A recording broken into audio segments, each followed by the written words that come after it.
And thank you, ladies and gentlemen from across the Louisiana plain. Welcome to our platform where we are rapidly advancing the cause of constitutional conservatism, elevating the voice of constitutionally conservative candidates, and slowly but surely draining the Louisiana swamp.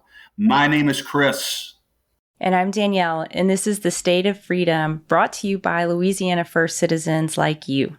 Hello, State of Freedom family. Thank you so much for joining us today and for inviting us to come along wherever you are, wherever your day's taking you.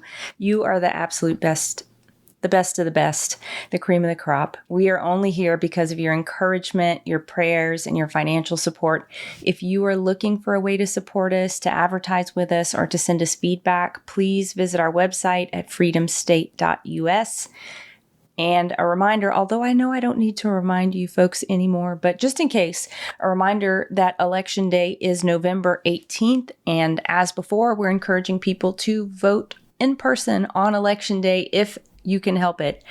We are continuing today the Race to the Finish series. We hope that you enjoy it. Please share these episodes with friends and family who live in the districts that we're covering, because these final races, these are the difference makers now, right? And as a reminder, you can send your friends and family short snack-sized clips of the interviews of these candidates from our YouTube and Rumble channels. The links to those are in the show notes, and they are also over on freedomstate.us in the bar at the bottom. Okay, today we have a guest joining us who has been with us before once in the endorsement series. Tammi Fabre is a true conservative. She's a business owner. She's an active volunteer in the community, and we're very much looking forward to speaking with her again. She's in the runoff, so we're excited for her about that. But before we talk to Tammi, let me read the scripture of the day. It is Proverbs 17, verses 7 through 8, and it says, "It's not proper for a leader to lie and deceive, and don't expect excellent words to be spoken by a fool. Wise instruction is like a costly gem. It turns the impossible into success." And I was reading this passage this morning, and it was a great encouragement to me. It was a good reminder that what we've grown so accustomed to, being lied to by leaders, it's absolutely wrong. We know it's wrong, but we've been so conditioned to see it as normal. And guys, we don't have to accept the lies. We really don't have to accept the lies. And unfortunately, to continue on the verse, we also have more than our fair share of fools in positions of power. And Solomon knew thousands of years ago that we could not count on them to say anything sensible whatsoever. So the real encouragement here is there's nothing new under the sun, but if we seek wise instruction from the Lord and from people who walk in the wisdom of the Lord, He will make the impossible possible. And that is encouraging. It is very encouraging, Danielle, because there are a lot of people out there who are so disillusioned with our political process and what they view in political leadership that they really do not think that it's possible to change our system. They become that disillusioned. But I feel very optimistic based upon the crop of candidates that I've seen running successfully, getting into these runoffs, the quality of these young Americans who are running for office, one of whom, as you said, is on the show with us today for the second time, Tammi Fabre, who has just advanced to a runoff down in House District 18 against Jeremy Lacombe, the Democrat. Tammi, what a pleasure to have you on for the second time. How are you today? Thank you. I'm great. I'm doing really good. Well, good. I hope your feet are doing okay after I know you've knocked plenty of doors. Well, I think we're on that third pair of tennis shoes, and we're just going to keep going. Hopefully they do us well for the next couple weeks. Yep, and then you'll deserve a new one whenever you win. Absolutely. No, do you know what, Tammi? Nobody is outworking you.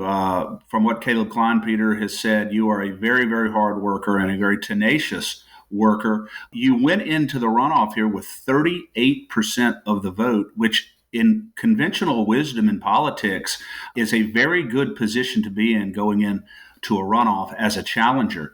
Congratulations, first of all, for getting into the runoff. That was no easy task. And tell us what the trajectory looks like in the runoff and what it's going to take to get across the finish line here? Absolutely. Yeah, we were very pleased with where we ended up. There's only, 750 votes between my opponent and I, and we feel like that's a very doable close. And so we are just strengthening the troops, bringing on more team volunteers to do what we feel will get us over that hump to the win. And we believe that touching as many people as we can, whether that be door knocking in person or over phone or even social media messaging, text messaging, those things, to get them back out to the polls. We saw a very low turnout just overall in this election as a gubernatorial election. We know going into a runoff that number is going to drop even more.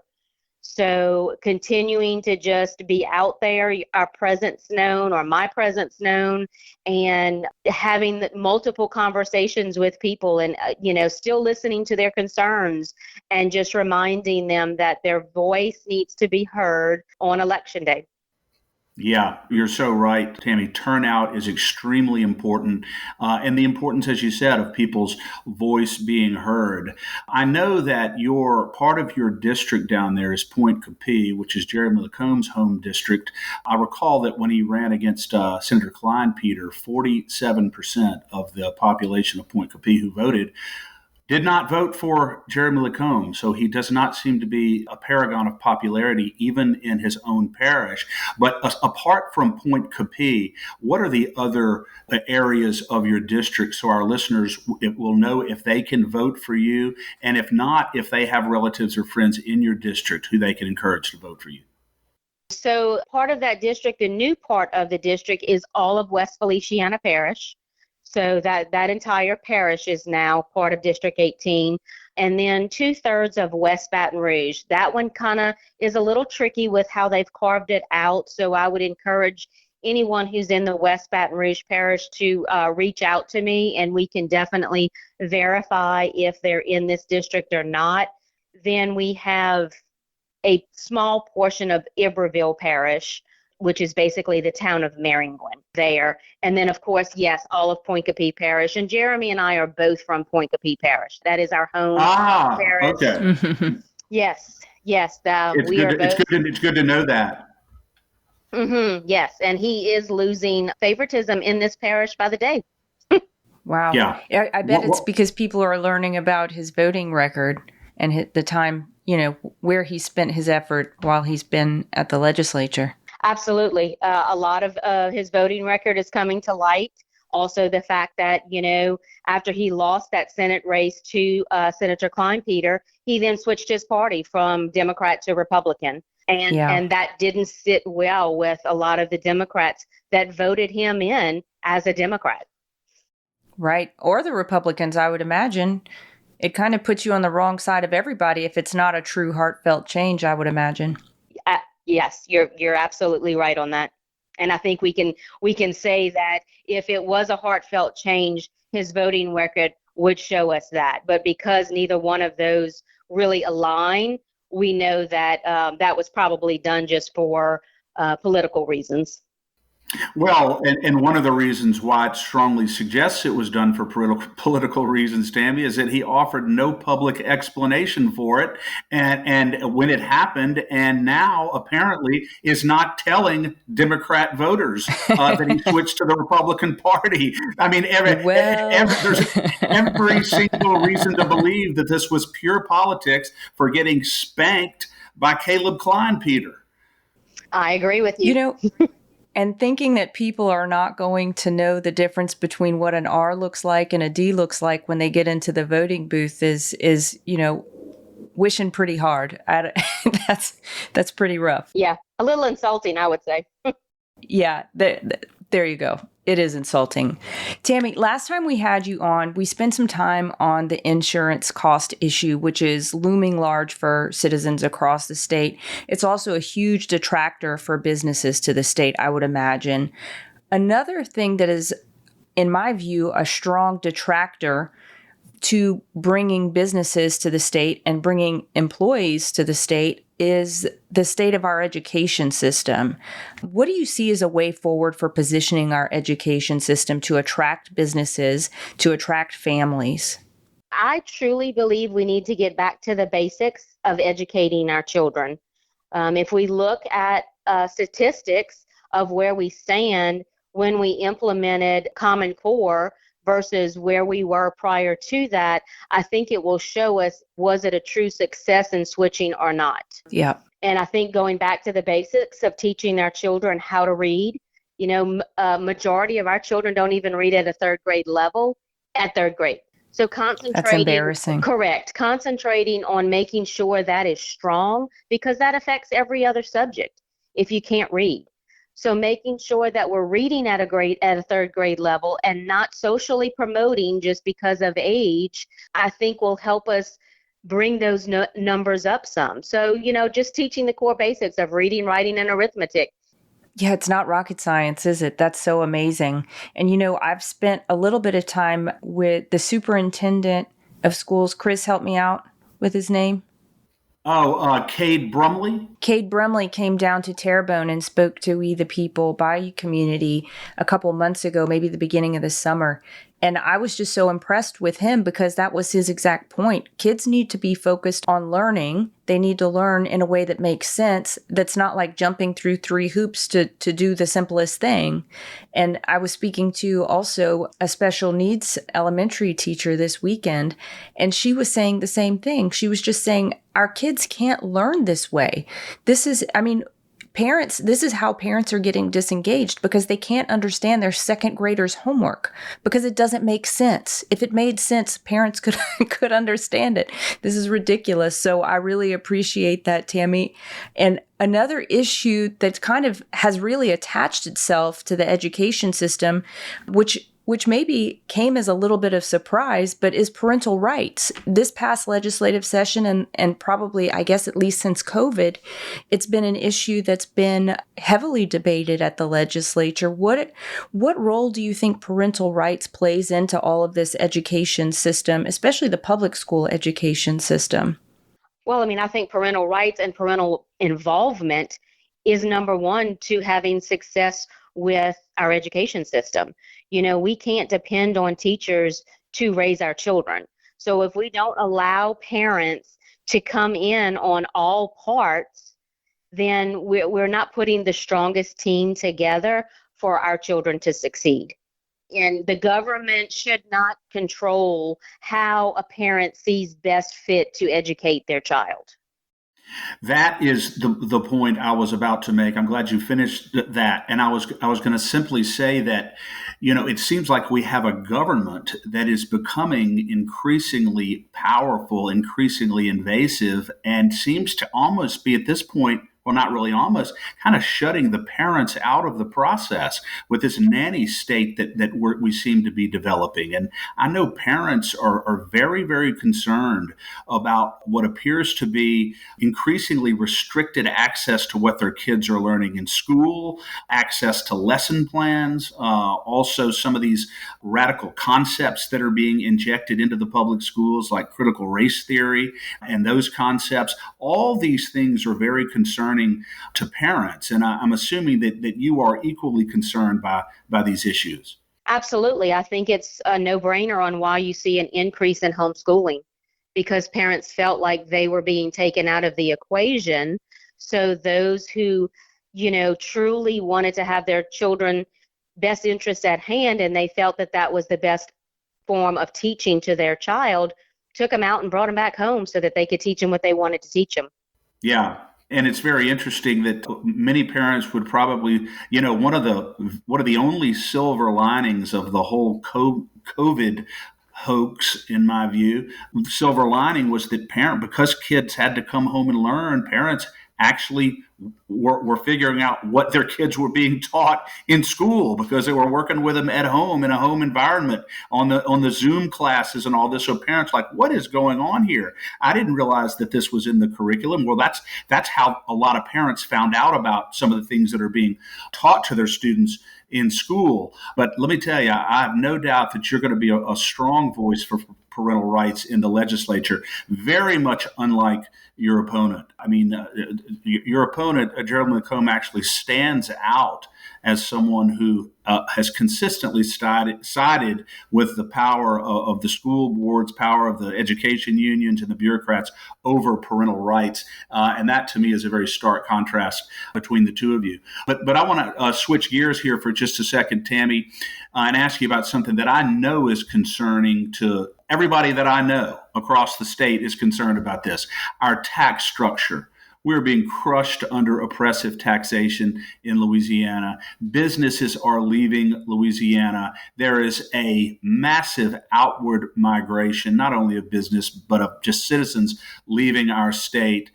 What is the connection, in your view, between our tax structure and our inability to attract residents and businesses to our state? And in fact, just the opposite, people leaving our state? I think for business wise, it's kind of a twofold thing. You have your tax structure that's killing them, but you also have your lawsuit, that are killing them also from a business standpoint. So I think for as far as our tax structure goes, I've heard a lot of talk about, doing away with our income tax credit and phasing that out, putting that money back into the pockets of families, which turn around and boost the economy.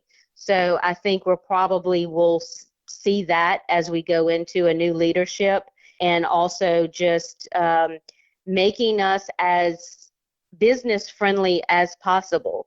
A lot of talk goes around ITEP and what that looks like for businesses, and making sure that we're staying competitive. This is what I see. Let's stay competitive with our neighboring states, but let's not give away everything also. I think there can be a good balance to that to make us a really strong state and be just as competitive with Texas, with, Mississippi, Alabama, all of our neighboring states that are doing it better than we are. I mean, that's a proven fact. A lot better, no question about that. Are you committed to opposing, going forward, once you're elected, any new tax increases on Louisiana citizens? Yes, I will not be one that votes for tax increases. I think we have enough money in our budget to do what we need to do. I think we need to look at it and make sure that we're spending it wisely and effectively. Yeah, I think so too. And I think the way that the budget is structured, one of my biggest pet peeves is the entire way that the budget is managed. The fact that the parishes send money to the state and then have to beg to get it back at their localities. I think that's completely backwards, and that's something that needs to be dealt with. So I hope that's one of the things that's on your agenda. Giving back the locals their ability to handle their own and some of their own finances. Yeah, absolutely. Absolutely. It does seem to be a very, very backwards way of doing things, Danielle and Tammi. I could not agree more. Well, Tammi, we really appreciate you coming on, and we just as a kind of closeout to our listeners, what would you want the voters of District 18 to know about you and how you intend to represent them? Basically, why is Tammi Fabre the right person for the job?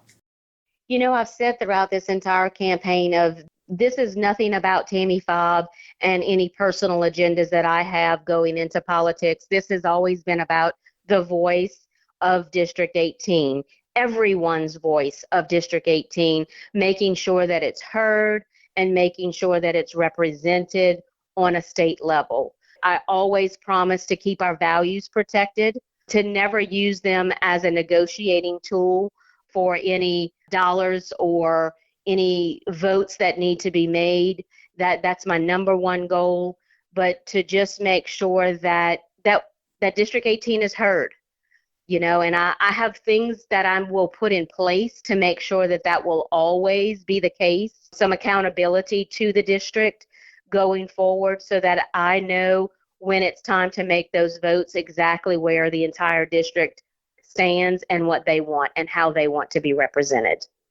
And Tammi, that I got that sense from you just from the first time I met you at the LA GOP convention, just that you You have no personal agenda. You're stepping into the gap here because you believe that the community needs you. You're willing to make the sacrifice to stand in there and do that. And I mean, I know you said you've been knocking doors basically since March, and that just shows me such a strong commitment and such a deep belief that we can do better, that we deserve to do better, and that we deserve to have our voices heard. You are the second person in a very short time span in this runoff series that has talked to us about the absolute critical importance of accountability, for you to have accountability to the people. And that just, to me, speaks so highly of you. And it's something that we need to basically demand from our government, is accountability. If people are not willing to give us accountability from the outset, they're never going to. Absolutely. My goal is to have our state not only succeed and be prosperous and a place that everyone wants to come and live and just be a part of, but I want it to be a better place for my children and my grandchildren than it has been for me. And if people with conservative Christian values don't stand up and say enough is enough and evil will not overtake us, then we're not on the right path. That's so very well said, Tammi. But before we close you out, I want to ask you one question that I have been, if I remember to do it, it's a very important question that I've been asking routinely the candidates who come on our show, because one of the things that our listeners tell us frequently, and citizens that we communicate with a lot, they say, all these politicians, they run for office on a certain agenda that's appealing to their voters. And then they get into office and they become very different people, either through corruption or incompetence or a desire to enrich themselves. And it seems to happen quite frequently. Certainly there are notable exceptions. We're confident that you'll be a notable exception to that rule. What would you tell people to reassure them that you will not be a legislator who forgets where she came from, for lack of a better word, once she's elected, and begins to cast votes or engage in actions that are contrary to the interests of her voters? This campaign was begun on a prayer that as long as God had me where he wanted me, he would continue to open the doors. I will continue to have that not only as a campaign motto, but as a elected official going forward. Where he leads, I will follow. And the doors will open and I will do his work, because this is nothing of my own, but of his. And you were definitely grounded in faith. Correct. Keeping that ever before me each and every day will keep me who I am today and who I will always be. Well, you are absolutely grounded in your faith. There's no question about that. We support you here on the State of Freedom 100%. We endorse you and we wish you the very, very best going forward. Remind people, Tammi, before you go, how they can get in touch with you if they want to donate or get to know more about you. Absolutely. So you can go to TammiFabreCampaign.com. You will see all of our platform there. You will also see a donate button on how to get in touch with me. All of my social media, Facebook, Instagram, Twitter is all listed on there also. I believe that my personal cell phone is on there, but as a real estate agent, if you Google my name, it's very accessible. I encourage anyone to reach out to me that has questions, and I'll be very open and transparent and answer them to the best of my ability. And we just look forward to a win and to representing Louisiana the best that I can. Well, we are praying for your victory. So on to victory. Thank you for joining us today, Tammi. God bless and Godspeed. Okay, thank y'all. Thanks, Tammi. Thank you. Y'all have a good day. You too. Chris, when you were talking about how people maybe change who they are once they get into office or get into positions of power, and Tammi was talking about the fact that she's a person of faith, and that's what's going to keep her grounded. I also got the sense from her that she is in no way a woman that can be bullied. I don't know if you got that sense. I very much got that sense. She's got a little Emily Chenevere in her, I think, in terms of having a real backbone. does not strike me as someone who's going to be pushed around. That's very much my instinct also. Of course, you never know for sure until someone is elected and put in that position. But certainly my instincts and intuition and personal observation of Tammi suggests that she is someone who will have the courage of her convictions. I absolutely agree. Absolutely. And real estate's not for the faint of heart or the thin skinned. So I think she's got good training in that as well. No doubt about it. I think she's been well prepared for this. And, I continue to believe that apart from all the good qualities that Tammi brings to the table, I continue to believe, Danielle, that if voters in the 18th district down there know on election day what Jeremy Lacomb's actual record looks like in the legislature, there's not even any conservative Democrats who are going to vote for him. I mean, you're talking here about a guy who, I'm just picking 2 or 3 out of a plethora of votes that he made that there's no way they can be in the interests of citizens down in the 18th district. I mean, he voted to weaken qualified immunity for law enforcement officers. He voted against a very important education bill that would have required students to learn about World War II and the Holocaust and the American sacrifice. And the course would have included trips to the World War II Museum so that students could really become educated in just the sacrifice that was paid for our liberty and for our freedom. He voted against that, one of only 2 or 3 Republicans to do so. He voted in 2021 against the Fairness in Women's Sports Act that simply would have prohibited biological men from competing in sports against women. And the governor, it still passed. The governor vetoed it. It goes back into the House, and he voted against it there. It failed to override the governor's veto by 2 votes. So he's part of and he was 50% of the reason why. I mean, I could go on and on and on about Jeremy Lacomb's voting record, and his biggest opponent in this race is not Tammi Fabre. His biggest opponent in this race is his own record. He's running against his own record, and all she has to continue to do is get the word out, and I'm sure she will, and I think she will be in good shape in this runoff. Yeah, and I think he's also really in an uphill battle against this whole idea of let your yes be yes and let your no be no. I mean, if the Democrats want him to be a Democrat and he's a Republican, well, that's no good for them. And if the Republicans want him to be a Republican, but he's still really a Democrat, that's no good for them. So he's really made himself potentially into a man without a party or a home by not kind of sticking with his roots. So you kind of need to plant yourself where you are, Oh, Danielle, that's you're 100% right. It's like if you stand for something, you will have faithful friends, and of course you're going to have enemies. But if you don't stand for anything, you may not even have any friends. Yeah. Then everybody may turn against you just because they don't believe you stand for anything. And I'm so glad you brought up the fact that, after getting trounced by Caleb Kleinpeter down in November of 2022 in the Senate race down there, he became a Republican strictly for political reasons, didn't tell anybody why he was switching parties and becoming a Republican. And now in this election is trying to conceal the fact that he became a Republican from the Democrats because he wants their vote. It's like this is not the kind of leadership. This does not reflect the kind of intestinal fortitude that we need at this critical time in our state's history for real leadership in the legislature. It just doesn't. And I think Tammi is poised to win. And certainly I hope that we're celebrating a victory on Election Day. Me too. I think very highly of her, and I'm looking forward to seeing her at the legislature come January to support women like Tammi and men like Tammi, I guess you could say, to support candidates that are strong conservatives, that are people of faith, and that people who stand by their values. I think, Chris, the listeners could support LCAG.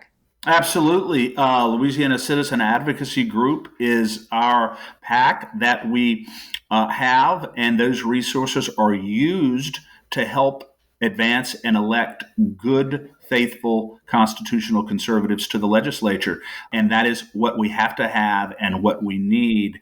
And so we encourage you to donate to LCAG, whatever amount you're able to donate.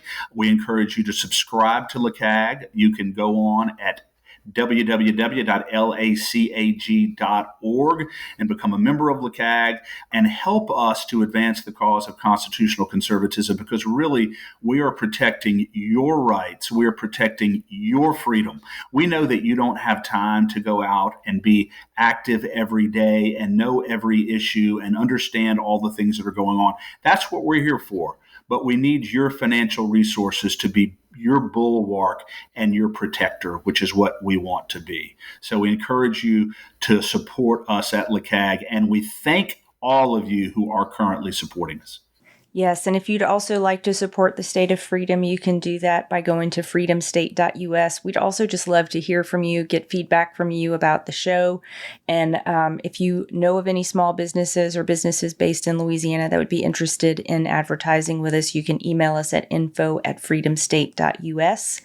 We also have an opportunity for any listener who may be investing in precious metals or interested in learning about that, or even starting a home-based business in the precious metal space.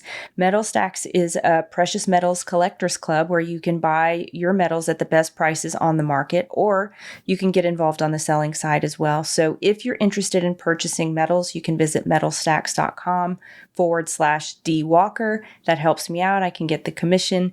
And if you're interested in learning about the network marketing aspect, just email me at Danielle@freedomstate.us. What a great, great opportunity that sounds like. Well, Danielle, I have to tell you, it's always a pleasure being with you on the State of Freedom. I'm very confident about Tammi and the other candidates that we're supporting in runoffs, and I'm looking forward to a great day on Election Day. And every day, as you and I continue to advance these candidates, continue to bring out the issues that are important to Louisiana voters, we are getting one step closer to preserving the state of freedom in Louisiana. We are. Have a wonderful day, Chris. You too. Thanks for listening to The State of Freedom. To stay on top of all the calls to action we mentioned today, just check out the show notes for the episode. If you'd like to support the show financially, visit our website at freedomstate.us. If you'd prefer to give by mail, you can send a check to the State of Freedom, LLC at P.O. Box 861, Berg, Louisiana